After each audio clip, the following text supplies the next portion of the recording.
Ngobras, ngobrol bareng komunitas.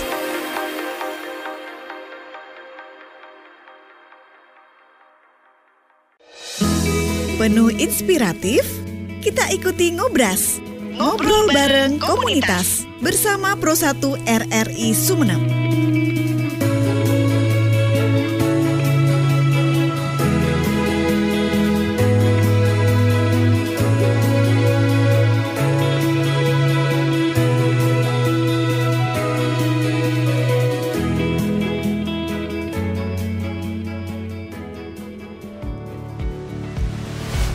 Selamat malam, Assalamualaikum warahmatullahi wabarakatuh. Saya Siti Aisyah, senang sekali bisa kembali hadir menyapa Anda, pendengar dan juga pemirsa dalam program Ngobras, ngobrol bareng komunitas.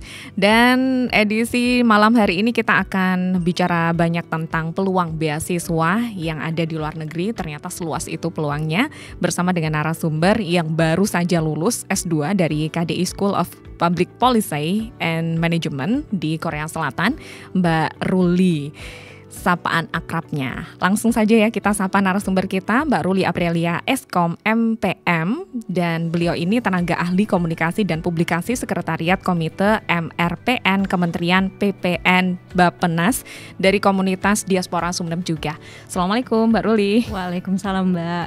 Gimana kabarnya? Alhamdulillah baik. Alhamdulillah. Ini kok ada di Indonesia, lebih tepatnya ada di Sumeneb, lagi nggak di luar negeri? Apa memang sudah pulang atau seperti apa nih Mbak? Kebetulan bulan Desember udah finish, udah graduate dari S2 di Korea Selatan. Akhirnya pulang ke Indonesia. Yang sebenarnya udah pulang ke Indonesia itu di bulan Mei.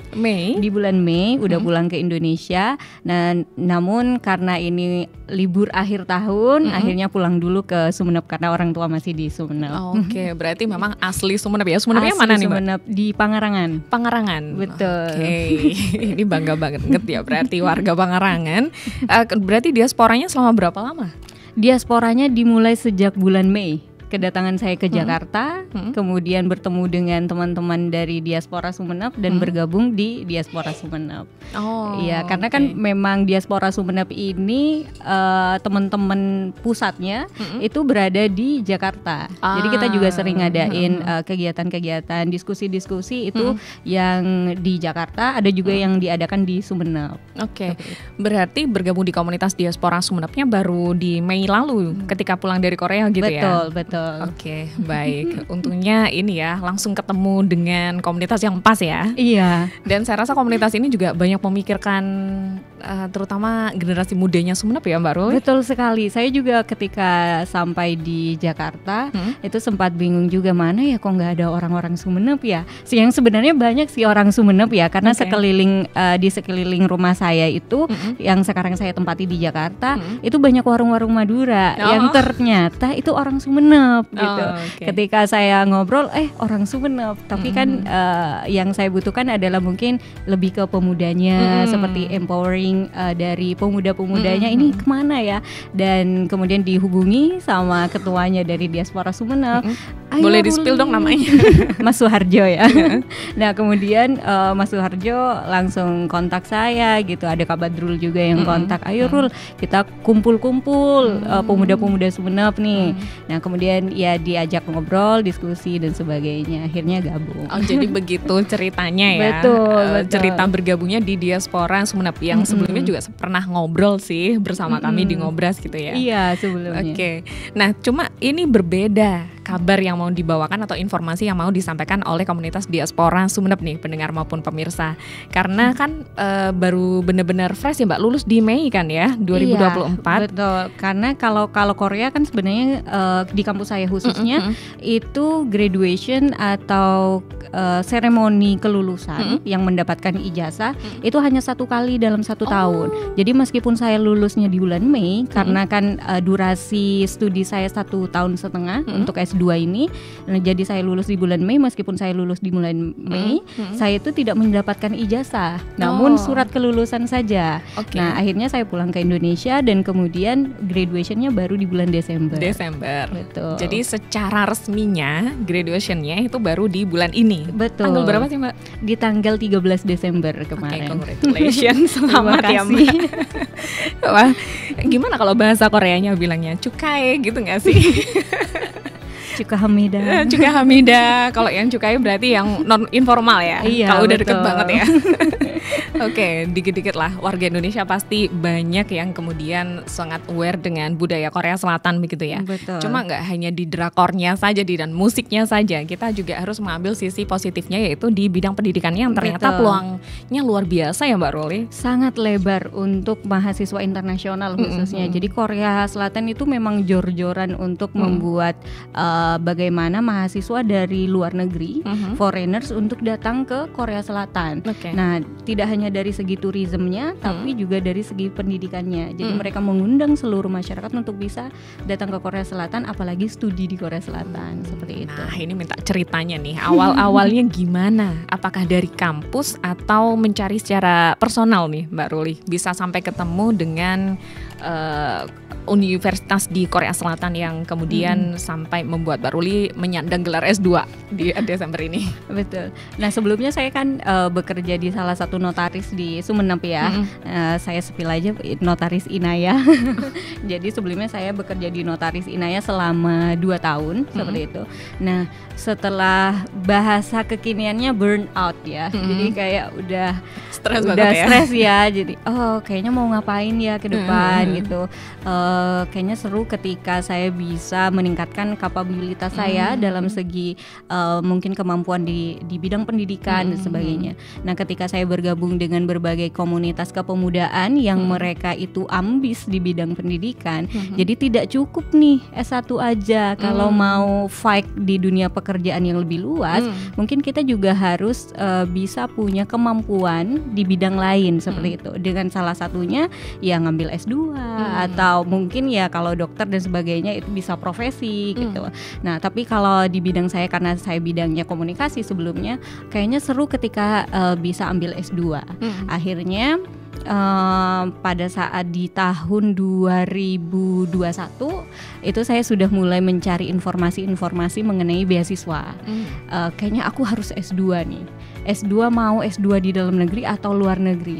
Tapi kok menarik ya kalau kuliah di luar negeri, karena kalau di luar negeri selain kesempatannya yang baru, kemudian dunianya yang baru, culture-nya yang baru, dan pendidikannya juga, saya tidak bilang pendidikan di Indonesia itu seperti apa, tapi kalau kesempatan di luar negeri terbuka lebar, dunia pendidikannya juga cukup bagus gitu ya di luar negeri seperti Singapura, Korea Selatan, Jepang gitu.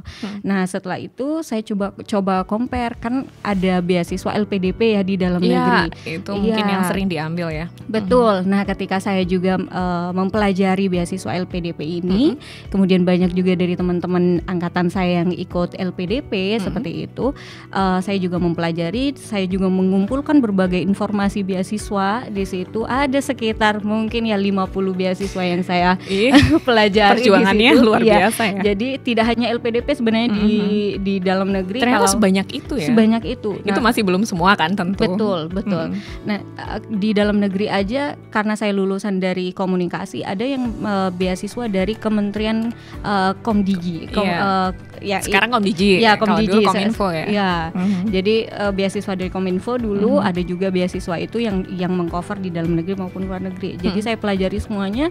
Nah, ketika saya mempelajari hal itu, saya tertarik kepada Korea Selatan.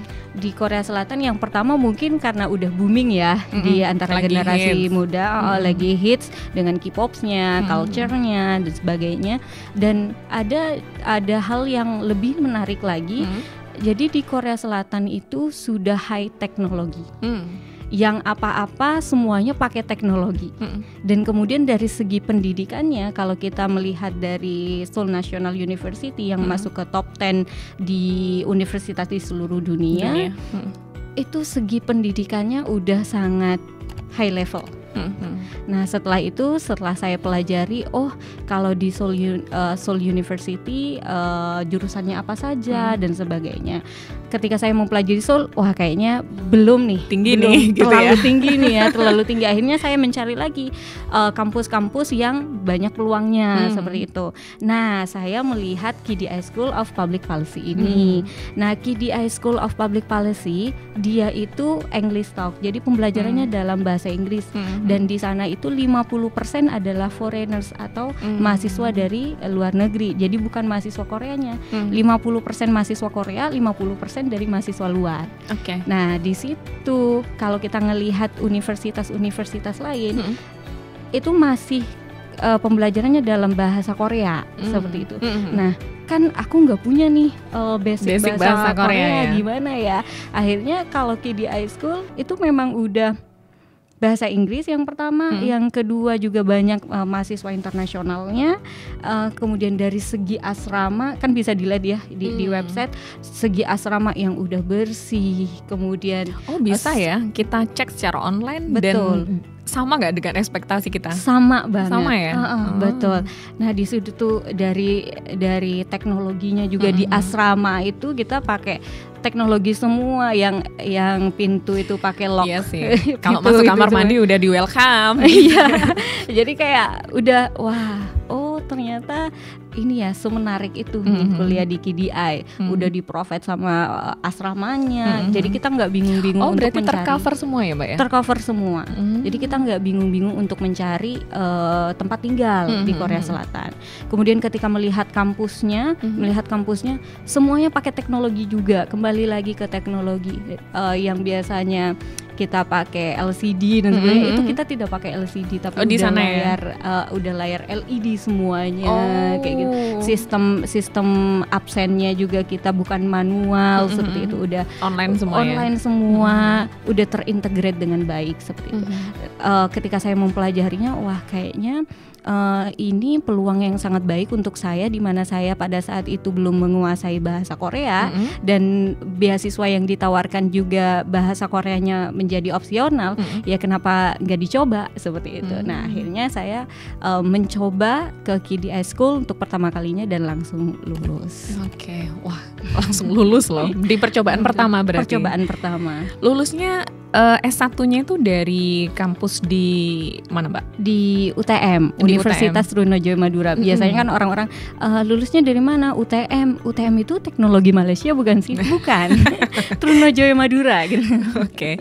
Bisa jadi di atas levelnya ya. Amin. Karena memang UTM lulusannya lagi keren-keren semua juga nih, termasuk Mbak Rul ini. Tahun berapa waktu itu Mbak? Kita flashback sedikit. Saya baru lulus dari UTM itu 2020. Oh 2020. Ya, saya masuknya itu di tahun 2017. Betul. Wah lulus lebih cepat nih kayaknya. Setelah itu berarti kerja dulu. Kemudian setelah berpikir tadi, burn out tadi ya, kisahnya begitu ya runtutannya. Walaupun pemirsa setelah itu mencari beasiswa secara personal juga ngikutin komunitas-komunitas yang ada di Sumeneb tadi ya, seperti diceritakan. Setelah itu ternyata seluas itu, dan itulah yang ingin dibagikan oleh Mbak Ruli di Ngobras edisi hari ini, pendengar maupun pemirsa. Tapi tentang usia bagaimana Mbak kesempatannya untuk kuliah S2 di luar negeri itu ada batasannya atau enggak? Nah, setahu saya kalau di kampus saya khususnya ya, itu untuk S2 ada batasan umurnya sekitar sampai 45 tahun untuk sekarang ya. Tapi pas ini regulasi baru. Tapi di regulasi sebelumnya pas ketika saya masuk, itu bahkan ada teman saya yang dia itu dari Iran. Jadi ada teman kelas saya dari Iran dan itu bapak-bapak. Bapak-bapak yang udah sekitar umur 50-an. Yang masih sekolah S2. Yang sama kelasnya dengan saya di situ. Jadi saya melihatnya kesempatannya masih terbuka lebar dengan berbagai usia. Tapi di regulasi yang terbaru sekitar 45 tahun untuk S2 seperti itu. Soalnya untuk beasiswa dalam negeri pun yang postgraduate ya, itu pasti kan ada batasan usianya juga. Betul. Nah ini sekalian info nih untuk pendengar maupun pemirsa. Kalau di luar negeri berarti jatah usianya jauh lebih panjang ya? Jauh lebih panjang. Nah Jadi berbeda kampus juga berbeda regulasi. Tapi rata-rata kalau kuliah di luar negeri itu kesempatannya lebih lebar. Jadi meskipun mau S2 di umur 50, itu ada kampus-kampus yang membuka. Jadi seperti itu. Jadi tinggal kita cari aja ya. Cari informasinya. Banyak kan teman-teman yang tanya, Ruli gimana sih caranya untuk dapat beasiswa di Korea seperti itu. Dan regulasinya seperti apa? Kamu kampus mana yang akan kamu tuju? Kampus mana yang akan kamu inginkan seperti itu. Coba di list at least 5 top universitas yang mau kamu tuju. Kemudian kamu baca-baca informasi mengenai kampus itu dari 5 itu. Dari segi beasiswanya apa saja yang di cover, kemudian beasiswa apa saja yang tersedia, kemudian pembelajarannya seperti apa, jurusannya apa yang mau diambil, dan requirements atau apa sih namanya persyaratan untuk mendaftar di kampus itu seperti apa. Nah, jadi kalau teman-teman tanya ke saya tanya juga balik. Jadi saya memberikan informasi sekedar informasi umumnya, tapi teman-teman yang juga harus mencari, karena ketika kita sudah mencari sendiri, itu informasi-informasi itu akan sangat banyak yang bisa kita dapatkan. Dan kayak bagian dari persiapan kita sendiri nggak sih? Betul. Biasanya gitu kan Mbak ya. Betul. Bukan berarti kemudian semua informasi kita berikan secara detail, tapi coba sambil dibaca sendiri gitu ya. Semua sudah tersedia dengan bahasa yang bisa kita mengerti berarti ya.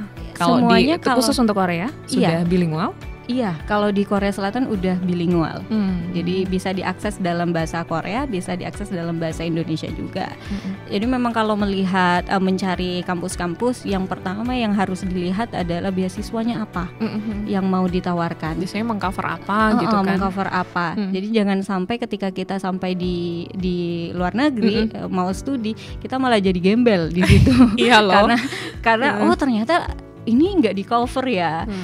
Even itu health insurance atau seperti BPJS-nya jaminan kesehatannya itu kita perlu lihat juga apakah itu di cover atau tidak. Nah pada saat itu saya itu setiap bulan dapatnya 1 juta won yang sekitar 12 juta rupiah. 12 juta rupiah yang di situ include dengan asrama, include dengan BPJS-nya, jaminan kesehatannya seperti itu. Cukup nggak sih Mbak segitu? Kalau menurut saya cukup.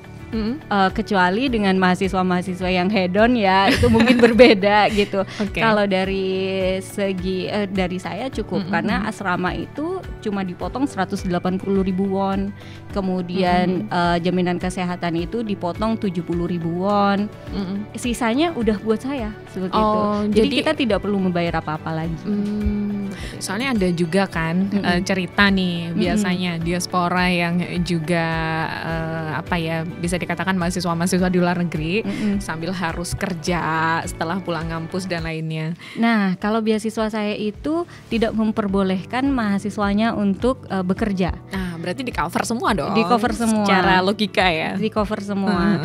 Karena memang apa-apa yang dijual di kampus juga rata-rata murah.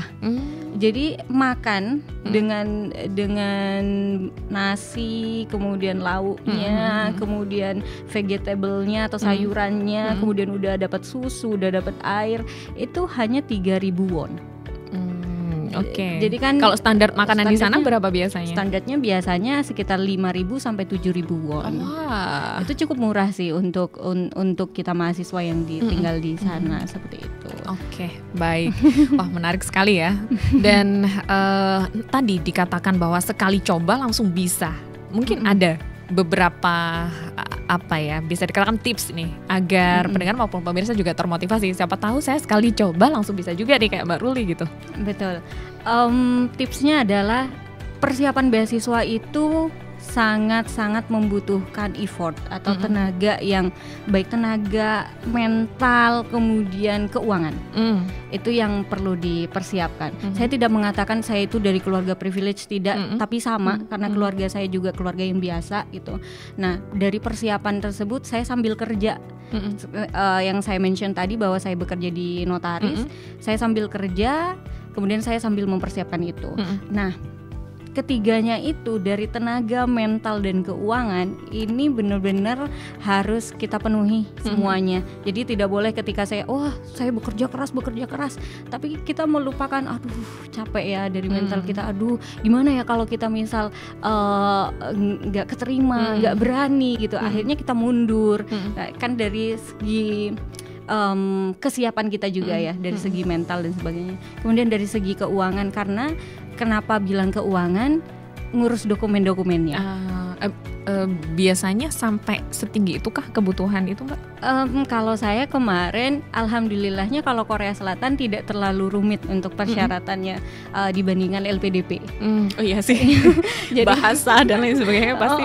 Nah kalau LPDP kan menurut saya yang membaca kriterianya itu cukup banyak dokumen-dokumen dan berkas yang perlu kita siapkan, seperti kayak IC, personal statement dan sebagainya. Nah tapi kalau yang di KDI basisnya ada online semua. Jadi kita tidak perlu minta ke dosen misal atau ke atasan kita untuk surat rekomendasi, kemudian tanda tangan, kemudian harus di-stempel notaris, disahkan biayanya ini. Itu kayak administrasi, transportasi gitu-gitu ya. Nah itu nggak perlu kalau yang di KDI. Nah itu bisa memangkas pembiayaan saya seperti itu. Tapi Mbak Ruli kan juga mempersiapkan beasiswa yang lain kan? Tadi mereview 50 beasiswa. Betul. Berarti berapa yang jadi di-apply waktu itu? Yang jadi di-apply cuma KDI. Wah, betul. Karena sekali apply satu aja beasiswanya dan akhirnya lolos ya. Alhamdulillah akhirnya lolos, betul. Nah, jadi kalau di KDI kemarin persiapannya hanya sertifikat bahasa Inggris, khususnya seperti TOEFL IBT, TOEFL ITP. Dia tinggi nggak, Mbak, standarnya? Standarnya tidak terlalu tinggi. Jadi kalau TOEFL ITP kan maksimum skornya 600. Ya 600. Nah tapi kalau di KDI itu bisa 400 ke 500. Serius? Itu kan biasanya syarat kelulusannya Anda nih para mahasiswa. Betul. Ya kan di kampus negeri biasanya sekitar 400 sampai 300 sampai 400 ya. Betul. Nah kalau di Korea pun yang di beasiswa saya itu masih bisa apply lewat ITP. Seperti itu kan biasanya kan banyak kampus yang nggak boleh ITP tapi harus sertifikat TOEFL, IBT atau IELTS seperti itu. Nah kalau di beasiswa saya bisa ITP seperti gitu itu ya. Iya jadi memang berbeda regulasi, berbeda kampus, beda juga seperti itu. Kayaknya semakin banyak yang tertarik ini. Nah kemudian pembiayaan yang saya keluarkan waktu itu hanya TOEFL, kemudian setelah TOEFL, jadi kalau Korea memang khususnya Korea itu harus ada yang namanya aposti dokumen. Apa itu? Aposti dokumen ini pengesahan dari Kemenkumham. Pengesahan dari Kemenkumham itu berupa ijazah dan transkrip nilai kita sebelumnya. Jadi S1-nya kita ada yang namanya aposti dokumen yang disubmit ke Kemenkumham. Dan lebih mudahnya lagi saya nggak ke Jakarta waktu itu karena kan gimana Mbak? Karena kan pusatnya di Jakarta kan. Di sini saya cuma tinggal online aja karena memang dari Kemenkumham udah membuka online-nya. Jadi cuma tinggal submit, kita pantau, kita bayar, udah selesai. Jadi untuk pengeluaran memang nggak terlalu besar ya akhirnya. Dengan beasiswa yang mungkin kalau US berbeda ya. Jadi seperti itu. Oke. Wah, gimana pendengar? Sudah mulai semakin tertarik ya. Nampaknya untuk bisa juga mendapatkan peluang yang sama. Ternyata kalau misalnya ya kita yang sering dengar ada beasiswa dari dalam negeri, kemudian juga dari luar negeri dengan persyaratan yang luar biasa banyak. Ternyata kalau ketemu sama Mbak Ruli dari ceritanya sesimpel itu. Tapi pasti perjuangannya nggak sesimpel itu dong, Mbak. Perjuangannya nggak sesimpel itu. Nanti kita ceritakan di segmen selanjutnya. Dan secara detail seperti apa sih persiapan yang harus dilakukan, nanti kita juga akan tanyakan ke Mbak Ruli. Jadi pastikan pendengar maupun pemirsa Anda terus stay tune di Ngobras edisi malam ini. Ngobras, ngobrol bareng komunitas.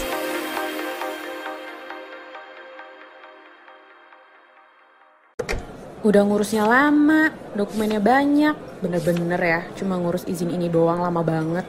Ini saya juga mau nyampein masalah nih. Di lingkungan saya, jalanan rusak. Udah gitu, lampu penerangan jalan juga sudah tidak berfungsi. Bahaya untuk pengguna jalan. Apalagi, jalannya juga ramai. Ih, yang nyampein keluhan duluan kan saya. Tapi, masalah saya lebih penting. Sudah, jangan rebutan. Semua keluhan, masalah, atau informasi yang ingin disampaikan ke publik sekarang bisa di Halo RRI. Halo RRI? Iya, Halo RRI. Anda bisa sampaikan semua keluhan, masalah, atau informasi melalui SMS, WhatsApp, dan media sosial secara langsung. Setiap hari Senin dan Jumat pukul 9 sampai 10 waktu Indonesia setempat. Suarakan masalah Anda dan temukan solusinya bersama Halo RRI. Halo RRI. Ngobras, ngobrol bareng komunitas.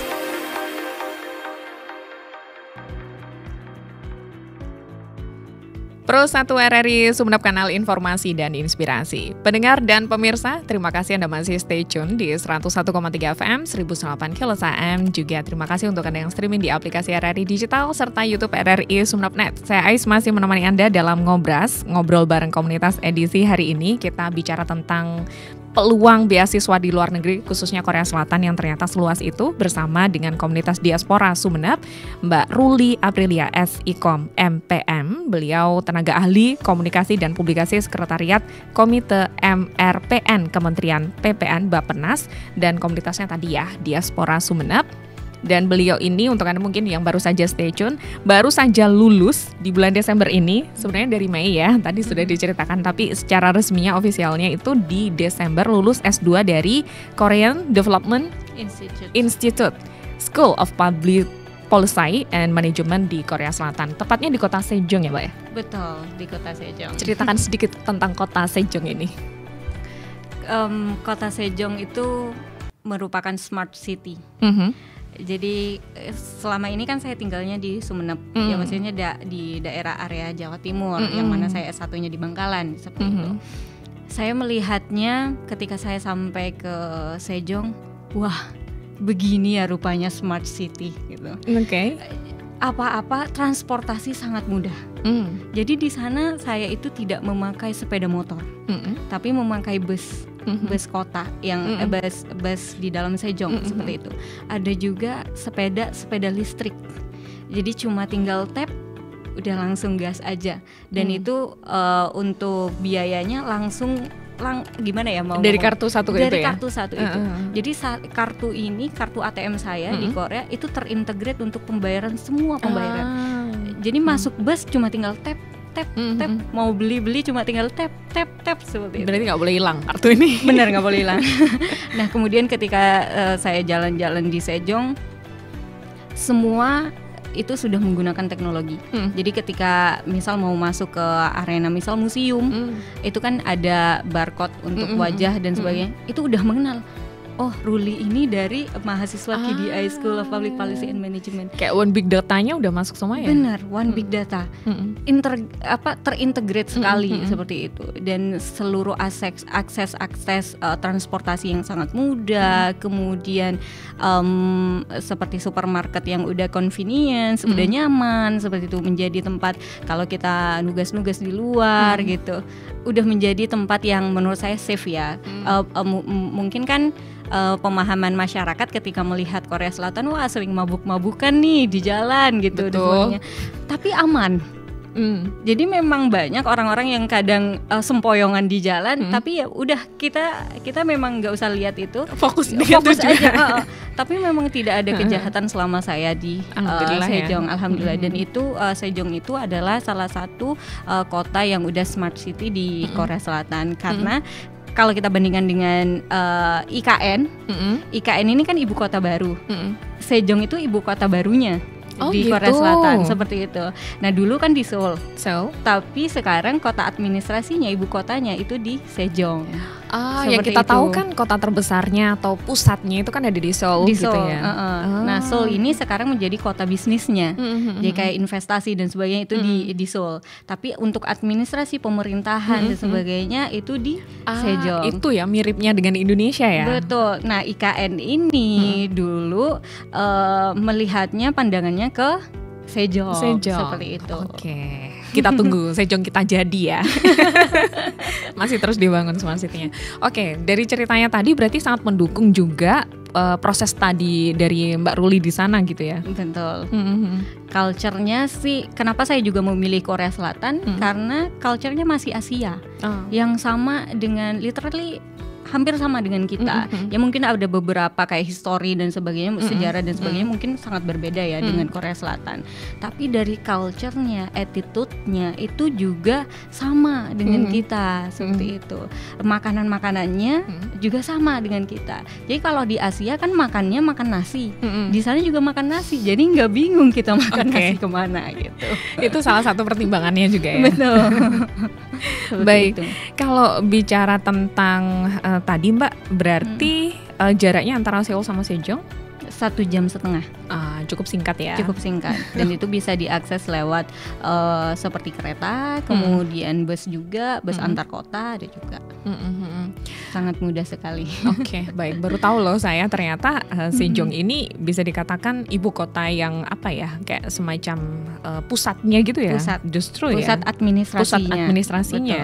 Segala sesuatu yang di-create di Korea Selatan berarti bisa jadi di-create-nya di Sejong ini ya. Di Sejong, karena semua kementerian sekarang pindahnya di Sejong. Oh, jadi jangan-jangan ntar udah nggak Seoul lagi nih.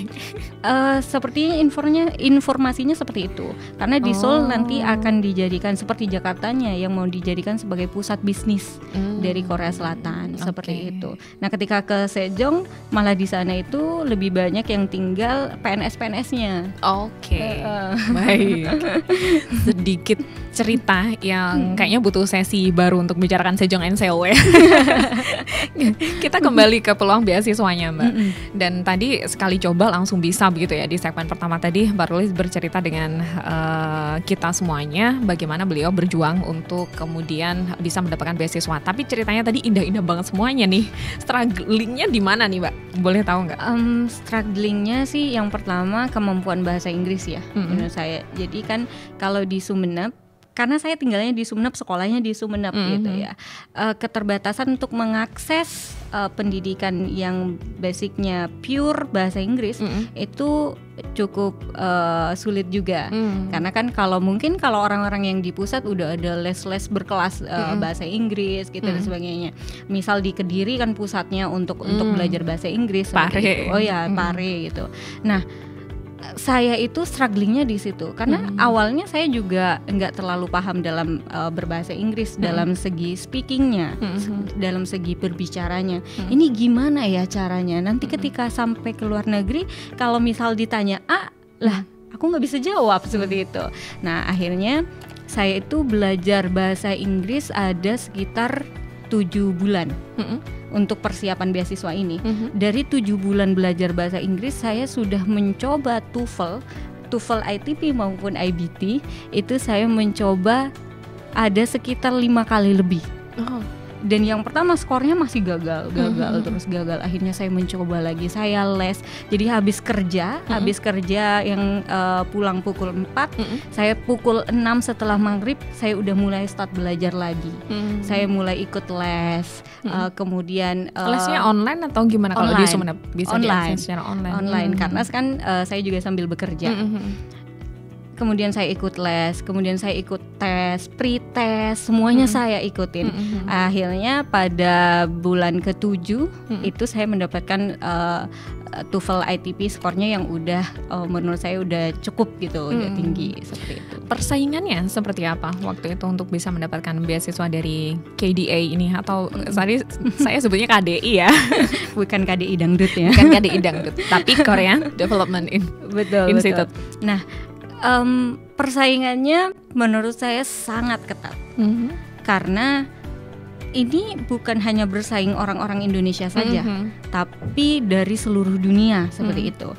Dan di sana KDI itu bilang bahwa di regulasi ini 100% mahasiswa itu dapat beasiswa. Jadi tidak ada mahasiswa dari luar negeri, dari luar Korea Selatan yang tidak dapat beasiswa. Nah, dari statement ini, regulasi ini menyatakan sangat banyak sekali ketertarikan mahasiswa luar untuk studi di KDI. Jadi waktu saya tanya, pendaftarnya berapa? Ada sekitar 7 ribuan dari seluruh negara. Waktu angkatannya Mbak ya? Waktu angkatan saya. Ini seluruh negara. Nah, cuma karena posisinya Indonesia ini punya strong partnership, kerjasama yang luar biasa dengan Korea Selatan dan Indonesia, ini memberikan peluang yang sangat besar. Jadi kalau setiap negara kan ada porsinya masing-masing. Nah, porsinya itu kalau di Indonesia itu ada sekitar, kalau tahun kemarin di tahun saya itu ada 100 mahasiswa. Oh, kuotanya 100. Kuotanya 100, tapi untuk seluruh universitas. Oke. Seperti itu. Jadi tidak, wah 100 ini aku harus berkompetisi dengan mahasiswa Indonesia. Jadi kalau di luar negerinya, maksudnya dari seluruh mahasiswa di luar itu bahkan beribu-ribu. Jadi kompetitifnya tidak hanya kompetisinya dari mahasiswa Indonesia saja yang memenuhi kuota itu, tapi juga mahasiswa dari seluruh dunia seperti itu. Nah, ketika kan misal saya masuk ke kuotanya yang di Indonesia, saya sudah menang di kuotanya Indonesia. Tapi ketika di sana apabila memang di kampus KDI itu hanya butuh 7 dari Indonesia, kan saya juga harus bersaing dengan mahasiswa-mahasiswa yang lain, seperti itu. Nah, itu sangat kompetitif sekali. Karena kalau dari KDI School ini, waktu angkatan saya itu hanya ada sekitar 9 mahasiswa baru. Itu dari seluruh negara ya? Dari saya. Dari Indonesia saja 9. Oke. Tapi kalau dari seluruh negara ada sekitar, dari seluruh ya, seluruh mahasiswa barunya itu sekitar 100-an. Oke. Nggak Kan sampai soalnya banyak 200. negara kan, banyak yang negara mereka approach ya. Betul. Bahkan di ASEAN, Malaysia itu hanya 1 aja kemarin. Malaysia 1. Malaysia hanya 1. Kemudian dari Kamboja yang cukup banyak, ada sekitar 8.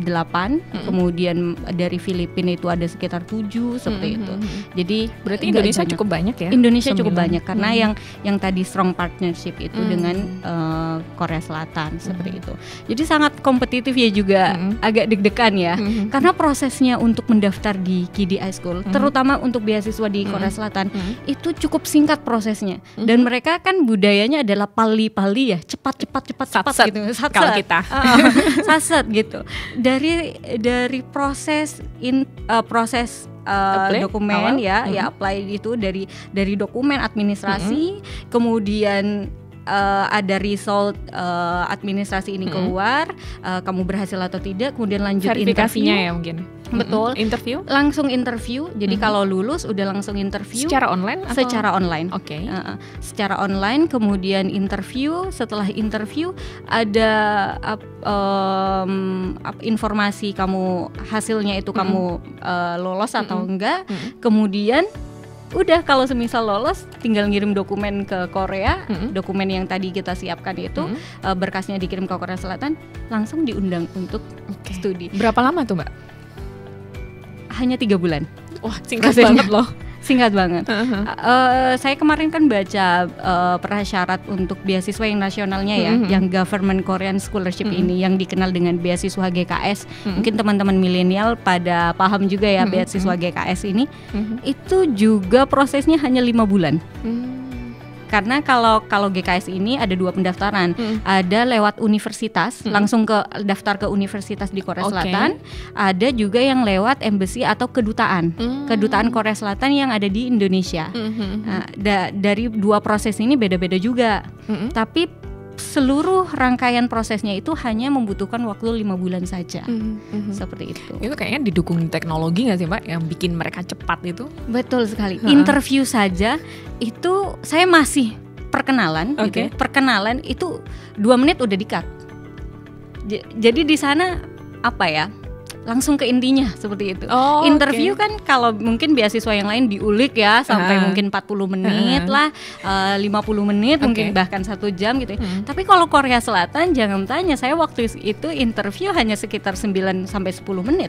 kelar. menit. Udah selesai. Iya. Yang ditanyain apa sih Mbak waktu itu? Waktu itu sepertinya kalau beasiswa saya ini, kalau beasiswa pada umumnya untuk kuliah di Korea Selatan, itu yang mereka tanyakan ketika kita sudah masuk ke sesi interview gitu ya, itu hanya sekedar mereka itu ingin mengetahui komitmen kita seperti apa, keinginan kita untuk kuliah ke luar negeri itu seperti apa, khususnya di Korea Selatan.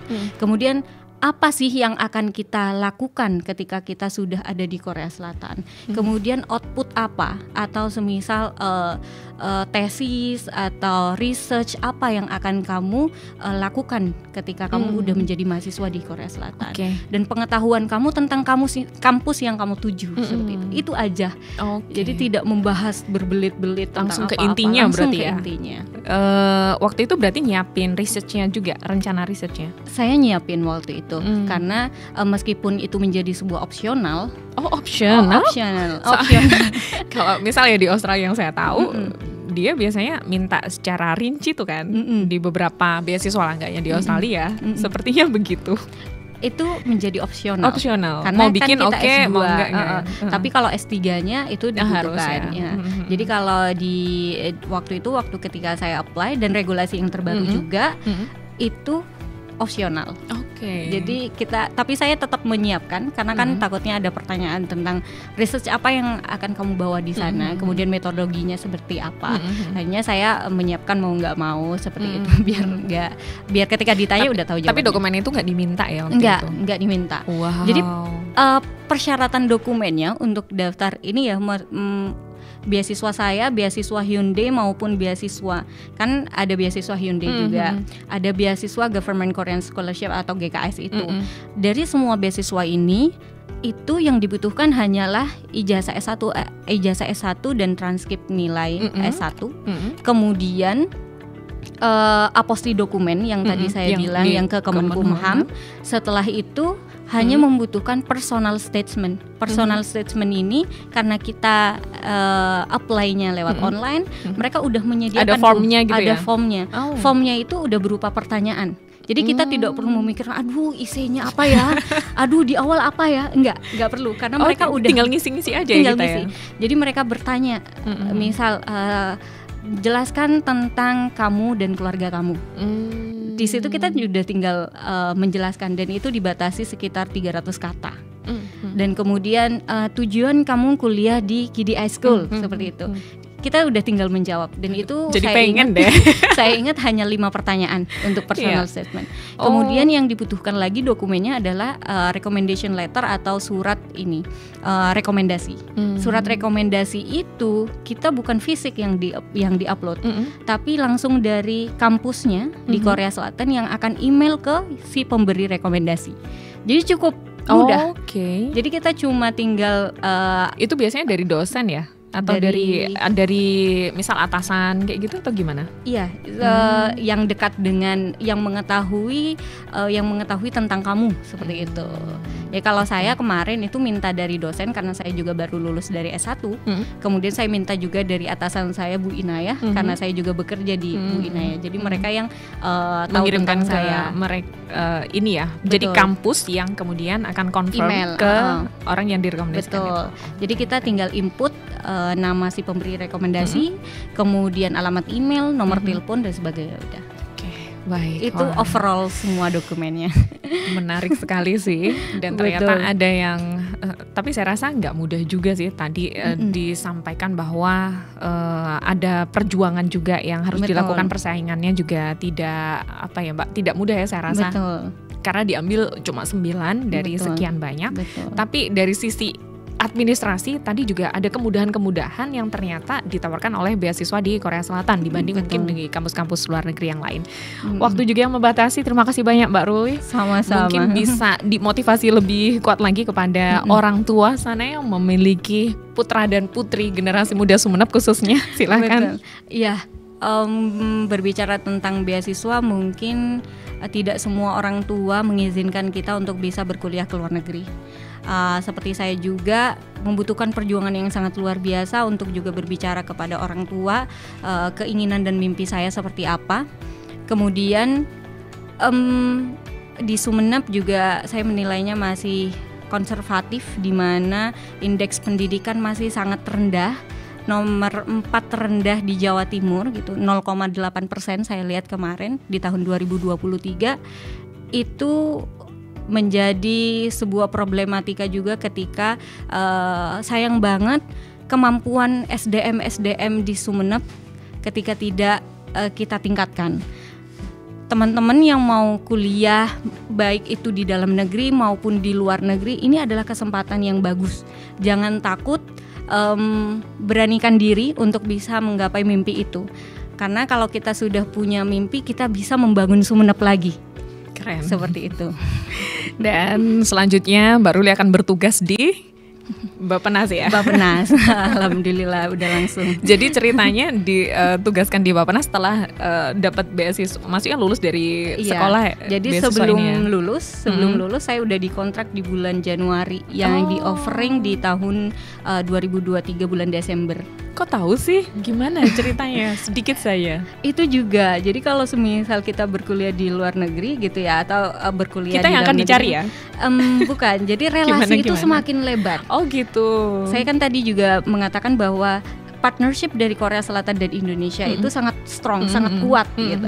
Di mana government atau pemerintah itu juga berkolaborasi dengan Korea Selatan seperti sister city dan sebagainya. Dari situ karena saya juga masuk di KDI yang institutnya adalah based on research. Nah, dari Bappenas ini mengetahui kan banyak juga dari rekan-rekan saya itu kuliahnya bekerjaannya di Kementerian A, Kementerian B, ada juga yang dari Kementerian Bappenas. Nah, dari relasi-relasi itu akhirnya mengetahui kemampuan saya di bidang research. Akhirnya ya saya dihubungi, kemudian saya diberitahu ini nih kita lagi ada kebutuhan tentang di bidang manajemen risiko gitu. Saya diminta untuk membuat strategi komunikasi dari budaya risiko seperti itu yang akan diimplementasikan. Keren banget, selamat ya Mbak.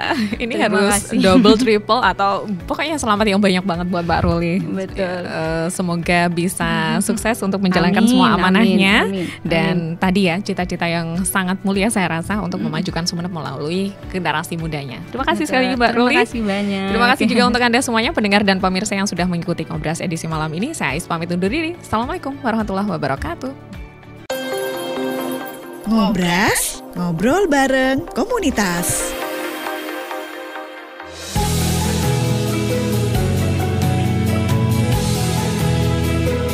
Sampai jumpa di Ngobrol Komunitas selanjutnya.